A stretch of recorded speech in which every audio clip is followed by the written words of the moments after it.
बोल लक्ष्मी नारायण भगवान की जय। श्रीमन नारायण नारायण नारायण, लक्ष्मी नारायण नारायण नारायण, विष्णु नारायण नारायण नारायण, श्रीमन नारायण नारायण नारायण, भजमन नारायण नारायण नारायण। बोल लक्ष्मी नारायण भगवान की जय।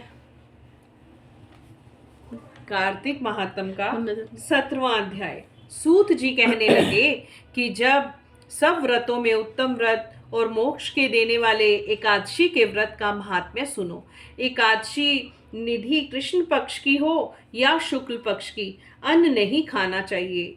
जो एकादशी को अन्न खाता है वह पापों का भक्षण करता है। एकादशी का व्रत माता के समान उसकी रक्षा करता है। नारद जी कहने लगे कि हे राजन, अब एक इतिहास सुनो। नर्मदा के तट पर गालव ऋषि का अति शोभायमान आश्रम था।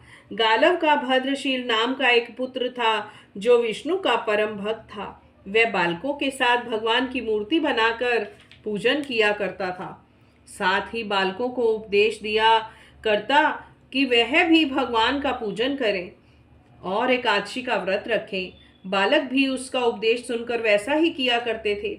अपने पुत्र के चरित्र को देखकर एक समय उसके पिता गालई ऋषि ने उससे पूछा कि भद्रशील, तुम सदैव भगवान विष्णु की पूजा में लगे रहते हो, यह उपदेश तुमको किसने दिया? यह बात सुनकर भद्रशील कहने लगा कि पिताजी, मैं आपको अपने पूर्व जन्म का वृतांत सुनाता हूँ।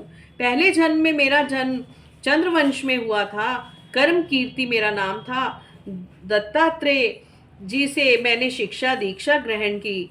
मैंने 1000 वर्ष तक राज्य किया। उस काल में मैंने अनेक धर्म और पाप के कर्म भी किए, लेकिन दैववश में बुरी संगत में पड़ गया और वेद मार्ग छोड़कर पाखंड मार्ग पर चल पड़ा।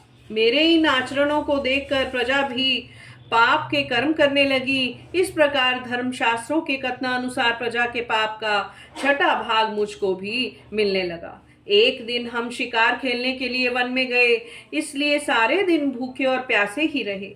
खाने को कुछ नहीं मिला। घूमते फिरते हम मार्ग भी भूल गए और शाम को नर्मदा नदी के किनारे पर पहुंच गए। उस दिन एकादशी का व्रत होने के कारण वहां पर एकत्रित अनेक वैष्णव भगवान का कीर्तन कर रहे थे। मैं भी भूखा प्यासा रहकर रात भर वहीं पर पड़ा रहा, मगर प्रातःकाल होते ही भूख प्यास से दुखी होकर मेरे प्राण निकल गए। उसी समय यमराज के दूत मुझको पापी समझकर मारते पीटते यमराज के पास ले गए। यमराज ने चित्रगुप्त से मेरे सब पाप और पुण्य का लेखा मांगा। तब चित्रगुप्त ने विचार कर कहा, इसने एकादशी का व्रत किया था, उसी से इसके प्राण निकल गए। इस कारण इसके समस्त पाप क्षय हो गए हैं। यह सुनकर यमराज तत्काल अपने सिंहासन से उठकर खड़े हो गए और हाथ जोड़कर मुझसे बोले कि क्षमा करना, हमसे भूल हो गई। साथ ही मुझको नमस्कार भी किया। फिर अपने दूतों को धमका कर कहने लगे कि जो मनुष्य भगवान के नामों का जाप करता हो उसको कभी हमारे पास मत लाओ। जिसने अनजाने भी एकादशी का व्रत किया हो उसको हमारे पास आने की आवश्यकता नहीं पड़ती।